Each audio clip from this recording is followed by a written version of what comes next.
Dani memastikan komuniti orang asli tidak terpinggir.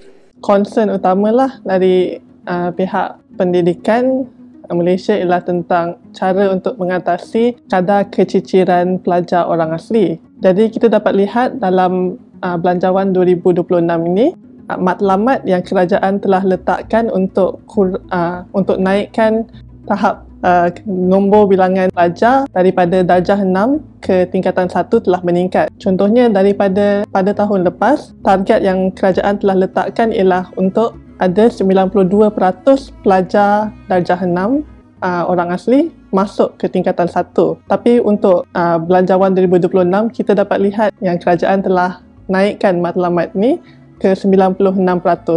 Jadi ini menunjukkan yang pihak kerajaan mungkin akan meletakkan lebih banyak usaha untuk memastikan para pelajar orang asli tidak tercicir ke peringkat sekolah menengah. Peruntukan orang asli ditingkatkan kepada 412 juta ringgit.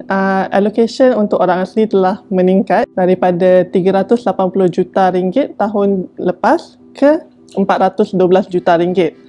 Jadi adalah lebih kurang 32 juta ringgit kenaikan. Peratus peningkatan peruntukan daripada tahun 2023 ke 2024 telah meningkat sebanyak lebih kurang 9%.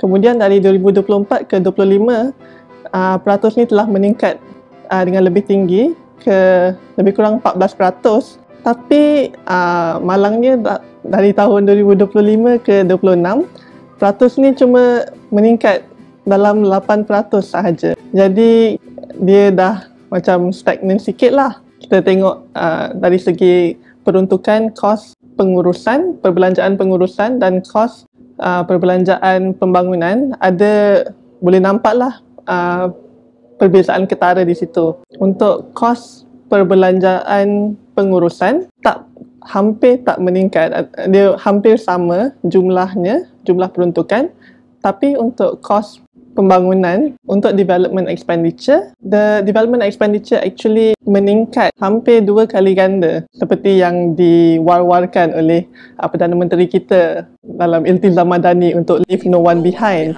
sejajar dengan SDG 30. Poin yang boleh saya utarakan mungkin lebih kurang sama dengan apa yang telah diutarakan oleh Datuk Ramli Mohamad Noor, iaitu Timbalan Speaker Dewan Rakyat, juga merupakan ahli parlimen pertama dari komuniti orang asli. Beliau telah menyatakan hasratnya supaya kerajaan negeri juga memperuntukkan peruntukan yang sewajarnya bagi negeri-negeri tersendiri setelah mendapat peruntukan persekutuan, kerana kerajaan negeri lah yang bertanggungjawab untuk mengimplementasikan program-program atau pengubahsuaian ataupun peningkatan bagi kualiti hidup masyarakat orang asli di negeri masing-masing. Jadi semua